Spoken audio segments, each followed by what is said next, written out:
The Warhammer 40,000 franchise is a very interesting one from the perspective of uniqueness in science fantasy. Instead of creating a bunch of alien races, 40k moves the races that are so prominent in Tolkien fantasy into a sort of grimdark future. Orcs, elves, and humans, they're all here. But more importantly to video games, Warhammer 40k is most likely the source of the modern video game Space Marine archetype. Huge, hulking, genetically modified warriors that kill everything in their path. And Warhammer 40,000 Space Marine, proud owner to what is perhaps the most generic video game title ever conceived, is one of the few video games to actually focus on the individual soldiers in the massive conflicts constantly taking place in this universe. Unlike the modern video game Space Marine, perhaps best typified by Spartans from the Halo series, Space Marines in Warhammer 40k aren't exactly agile. There's a certain weight to these Space Marines that this game does a great job of bringing across through gameplay. The word visceral gets thrown out a lot in video game reviews.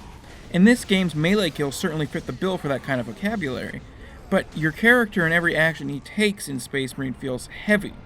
You're a massive human being, and the game does a fantastic job of communicating that to you through vibration and camera movement. When Space Marine first came out, the best 40k games for the longest time had almost exclusively been RTS games. Now, those games had been damn good for the most part, but as someone who has gone as far as to read 40k books, I've always wanted a more interesting look at individual Space Marines, or even just a small group. And to me, that was the initial promise of this game. Now, to be clear, this game absolutely does not deliver on that. Honestly, 40k Dawn of War 2 did a better job. This is a pretty generic video game story with a ton of surface level 40k fan service, and it gets a lot of really blatant lore details wrong. But I'm a sucker, so the little nods to other parts of the fiction often kept me sputtering along. And it's a damn good thing that there was that set dressing, those little details to keep me going, because the gameplay sure doesn't. The actual moment-to-moment melee combat and gunplay is perfectly fine. I would even go as far as to call it good. But the problem is that you basically just do the same thing over and over again. Every once in a while the game will inject some variety with a new weapon or enemy type, but they are few and far between. So, for the vast majority of the game, you're just using the same guns to kill the same enemies in the same basic environments.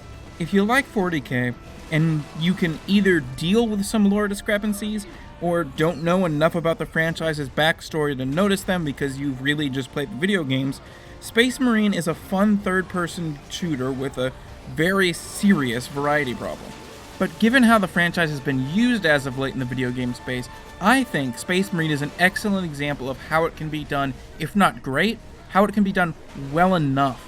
Even if the result might be a bit generic, I think it does a much better job of conveying what 40k has to offer than so much of what's currently being made. Like most older 360 and PS3 games, Space Marine is available in pretty huge quantities on the used market for real cheap. There are no real issues with frame rate or performance in general on the console, but if you do want the improved graphical quality and resolution that the PC version offers, that also goes on sale pretty regularly. Every Friday, I look at a game that was ignored when it came out, or has been forgotten since. A game that many people may have just missed completely.